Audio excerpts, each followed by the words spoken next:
எதற்காக திமுகவுக்கு வாக்களிக்கணும்? ஒன்று சொல்லுங்க பார்ப்போம். 5.5 லட்சம் பேருக்கு வேலையை உருவாக்கி தருவோம் என்று திமுக சொன்னது, செய்தார்களா? அதெல்லாம் இல்லைங்க. இல்ல. 50,000 பேருக்கு தனியார் துறையில் வேலையை உருவாக்கி தருவோம் என்று சொன்னார்கள், செய்தார்களா? அதான் நெக்ஸ்ட்ன்றலப்பா. அதற்கடுத்து 75 விழுக்காடு இடங்கள் தனியார் துறையில் தமிழகத்தை சார்ந்தவர்களுக்கு கொடுக்கப்படும் சட்டம் கொண்டு வருவோம் என்று சொன்னார்கள், செய்தார்களா? இல்லைங்க. இல்ல. நீட்டை விலக்குவோம் என்று சொன்னார்கள், செய்தார்களா? கல்வி கடனை ரத்து செய்வோம் என்று சொன்னார்கள், திமுக செய்தார்களா? இல்லைங்க. இல்லையா? 505 வாக்குறுதிகளை கொடுத்தார்கள், வெறும் 66 வாக்குறுதிகள் 13 விழுக்காட்டை மட்டுமே நிறைவேற்றினார்கள். அரசியல்ல இதெல்லாம் சாதாரணமாப்பா. நாங்கள் எப்போவுமே வந்து இந்த சப்ஜெக்டை விட்டு கொஞ்சம் வெளியில் வந்து தான் பேசுவோம். பாடும் பாடி தொலையும். ஏன்னா நாங்கள் வந்து அடங்கமறு அத்துமீறுன்னு சொல்லி கொடுக்குற ஒரு பார்ட்டி. இப்படியே உசுப்பேத்தி உடம்ப ரணகலம் ஆக்கிட்டாங்கடா. ஏன்னா ஃபர்ஸ்ட்லேயே வந்து சப்ஜெக்டை விட்டு வெளியில் வந்து தான் பேசினார். யார்? திருப்பதி நாராயணன் அவர்கள். அன்று நான் அதிர்ச்சி அடைந்தேன், மன உளைச்சலுக்கு ஆளானேன். ஏன்னா அவர் தான் சனாதன ஒழிப்பெல்லாம் பற்றி பேசினார், சப்ஜெக்டுக்குள்ளே வரல. என்னப்பா சொல்ற? அதான் சொல்லிட்டாருல, அப்புறம் என்ன நொன்னப்பா சொல்ற? நீ சப்ஜெக்ட்டுக்கு வா. பாஜக, ஆர்எஸ்எஸ், சங் பரிவார அமைப்புகள் கட்டமைத்திருக்கின்ற இந்த சனாதன கூட்டணி, ஏன்னா அவர் சனாதனம் சொல்றாரு, சனாதனம்னா இந்துன்னு சொல்றது மாதிரியான ஒரு சொல்லாடல சொல்றாரு. அதுக்காக நீங்க அழுவ கூடாது. அதெல்லாம் ஒண்ணு இல்ல இல்ல, நீங்க அழுவுறீங்க. இல்ல சார், இல்ல கண்ணு கலங்குது. அழுவல சார். இல்ல வந்துடுச்சு. நம்ம நடிகர் விஜய் சொன்னது போல, என்னைய திட்டினா மக்களை திட்டினது போல நேராக பாயிண்ட் வர மாட்டாங்க. நீங்கள் எங்களை திட்டுறீங்க அப்படின்னா அது சனாதனத்தை திட்டுறது போல தான். ஏதோ பேசுறதுக்காக நான் பேசிட்டு இருக்காத, நேரத்துக்கு கடத்தாத, நல்ல விவரமா பேசு. சனாதனத்தை திட்டினீங்கன்னா இந்துக்களை திட்டினது போல தான். அது மடை மாற்றுதல் இருக்குல்ல, ஆணாதிக்கத்தை ஒழிக்கணும்னா ஆண்களை ஒழிக்கணும்னு அர்த்தமா? அதாவது கழுது மேய்க்கிற பையனுக்கு இப்படி ஒரு அறிவான்னு உன் மேல எல்லாருக்கும் பொறாமடா. சொல்லுங்க, சாதி ஒழிப்புனா சாதியவாதிகளை ஒழிக்கணும்னு அர்த்தமா? அந்த ஐடியாலஜிகளை ஒழிக்கிறது. இதான் விடுதலை சிறுத்தைகள் நிலைப்பாடு. அது எங்கப்பா இருக்கு? உழுகாதப்பா. என்ன நீ ஓடிடுவ, நான் தாத்தா மாட்டுவேன்.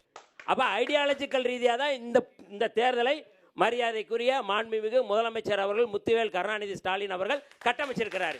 அந்த நாய் காலையில செருப்படி 5 விழும்னு சொல்லி வை. ஐடியாலஜி கூட்டணி இது என்று சொன்னார். அன்புக்குரிய வன்னியரசு அவர்களே, எது ஐடியாலஜி கூட்டணி? போய் தானே சொல்ற. இப்ப அதானே பண்ணிக்கிட்டு இருக்கேன். ஈழத் தமிழர்களை கொன்று குவித்த காங்கிரஸோடு கூட்டணி வைத்திருப்பது எந்த விதத்தில் ஐடியாலஜி?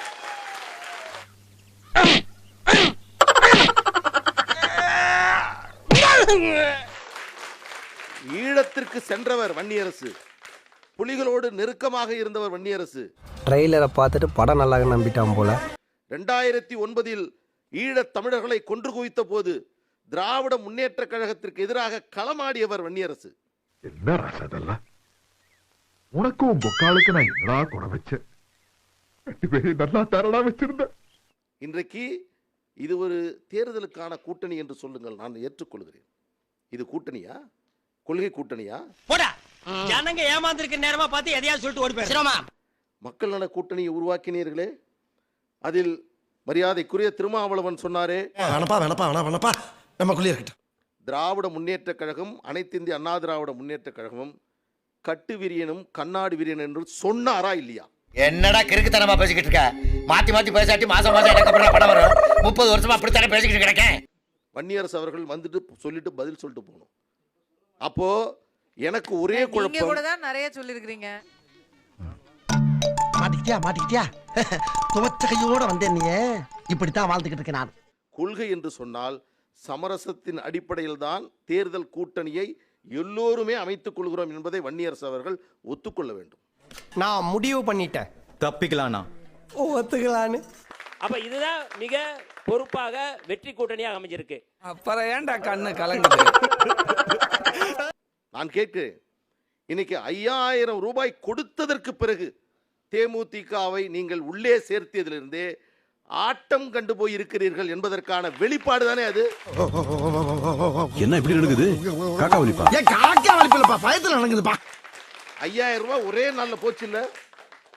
நாம் தான் ஆட்சி அமைக்க போகிறோம், இனி முடிந்து விட்டது, திமுக மீண்டும் ஆட்சி என்று சொன்னதற்கு பிறகு எங்கிருந்து உங்களுக்கு மீண்டும் தேமுதிக தேவைப்படுகிறது? கடையில் பல்பெல்லாம் கொஞ்சம் ஆஃப் பண்ணுங்கப்பா.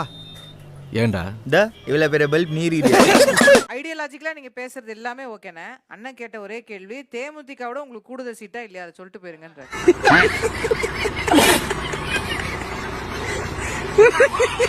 இல்ல, அது எங்க பிரச்சனை. நாங்க வந்து அது நாங்க பேசுவோம். அதை பத்தி அவர் கவலைப்பட வேணாம். அதை பத்தி அது மரியாதைக்குரிய நம்முடைய பாலு அவர்கள் அதை பற்றி கவலைப்பட வேணாம். அழுவுறான். ஏய் அழுவலடா. அது அழுவலையா? கண்ணீர் ஒழி பேண்ட்டுக்குள்ள போயினுக்குது, அழுவலன்ற. மருத்துவர் ராமதாஸ் ஐயா ஒரு வழக்கு போட்டிருக்கா, உரிமையியல் நீதிமன்றத்தில் வழக்கு போட்டிருக்காரு. அதுல நீங்க கவனம் செலுத்தி சின்னத்தை வாங்கி நீங்க அதுல நிக்கிறதுக்கு பாருங்க. இல்லைன்னா அதுவும் போச்சு. யார் பேசுறது சின்னத்தை பத்தி? யாரு எதை பேசுறதுன்னே நாட்டுல விவசாயம் இல்லாம போச்சுடா. விடுதலை சிறுத்தைகள் கட்சியில தன்னுடைய சொந்த சின்னத்துல போட்டி போட முடியாமல் அந்த கட்சியினுடைய பொதுச் செயலாளர் இருந்த ரவிக்குமார் அவர்கள் சந்தோஷமா உதயசூரியன் சின்னத்திலே போட்டியிட்டு வெற்றி பெறுகிறார். உங்களுக்கு எல்லாம் ஒரே குழப்பமா இருக்குல்ல? ஆமா. கேஸ் போடுறாங்க. வன்னியரசுக்கு தெரியும், அப்புறம் மறக்க பானையில முடியாது. போட்டிட்டார். கேஸ் போடுறாங்க. இல்லைங்க, நான் என்ன கேட்குறேன் அப்படி சொல்ல, அதுதான் சொல்றேன். நீங்க சின்னத்தை பத்தி பேசினா நாங்களும் பேசுவோம்ல. சாம்பார் ஆப் எனக்கு. அதே ரவிக்குமார் அவர்கள் உயர் நீதிமன்றத்தில் ஒரு அபிடவிட் தாக்கல் செய்கிறார். இதை எங்க பிடிக்கிறான்? என்னன்னா ஒருத்தர் கேஸ் போடுறாரு, இவரு உதயசூரியன் சின்னத்துல போட்டி போட்டிருக்காரு, விடுதலை சிறுத்தைகள் கட்சியினுடைய பொதுச் செயலாளர் இருக்காருன்னு. எப்படா உனக்கு இந்த குறுக்கு ஐடியா எல்லாம் வருது? அதுக்கெல்லாம் கிட்னி வேணும். என்ன கிட்னியோப்பா? எனக்கும் விடுதலை சிறுத்தைகள் கட்சிக்கும் எந்த சம்மந்தமும் இல்லைன்னு எழுதி கொடுக்கிறாரு உயர் நீதிமன்றத்தில். எவ்வளவு தந்திரமா இருக்காரு பாத்தீங்களா? அதான் நரிமுத்து. உண்டா இல்லையா? இல்லைன்னு மறக்க சொல்லுங்க வன்னியரசு அவர்களை. அதுக்காக இவனுக்கெல்லாம் பயந்தெல்லாம் வீடு போய் சேர முடியாதா? ஓப்பனிங்ல எவ்வளவு கம்பீரமா இருந்தியோ அதே கம்பீரத்தை யாரோ எவரோ மாதிரி மைண்டம் பண்ணு. அண்ணன் நாராயணன் அவர்கள் சின்னத்தை பற்றி பேசுவதற்கு உங்களுக்கு என்ன அருகதை இருக்குது என்பதை மிக தெளிவாக எடுத்து சொன்னார். எல்லா பக்கமும் அணை கட்டுறாங்களே. குடும்ப பிரச்சனையில பேர் போன கட்சி திராவிட முன்னேற்ற கழகம். இதெல்லாம் ஒரு வரலாற்று நிகழ்வு தம்பி. வரலாற்று நிகழ்வு தான். கல்வெட்டுலாம் பொறிக்கணும். செம்மையா கதைக்கிறமச்சி. 3 பத்திரிகையாளர்களை உயிரோட எரிச்சது மதுரையில் திமுக குடும்ப சண்டை. நல்ல சாவு வருமா? செத்தா குளிப்பாட்ட தண்ணி கிடைக்குமாடா? புணந்துக்கு வண்டி கிடைக்குமாடா? கிருஷ்ணன் கொல்லப்பட்டது குடும்ப பிரச்சனையில். இங்க இருக்கக்கூடிய எங்கள் பிரச்சனை நாங்கள் பார்த்துக் கொள்கிறோம். வன்னியரசனுடைய விருப்பத்தின் அடிப்படையில் நீ அடிக்கிற வெயில சொட்டு போடும் போதே தெரியும் நீ பல்ப் வாங்குவேன்னு. மாம்பழம் சின்னத்தை காப்பாற்றுங்கள் என்று சொன்னார்கள். நிச்சயமா உன்னுடைய சகோதரன் நான் அதை உறுதியாக காப்பாற்றுவேன். பாட்டாளி மக்கள் கட்சி மாம்பழம் சின்னத்தில் தான் போட்டியிடும். அந்த கவலை உங்களுக்கு இப்ப தேவையில்லை. நீ செருப்பு கட்டி அடிச்சுக்கலாம்பா. அசிங்கப்படுத்த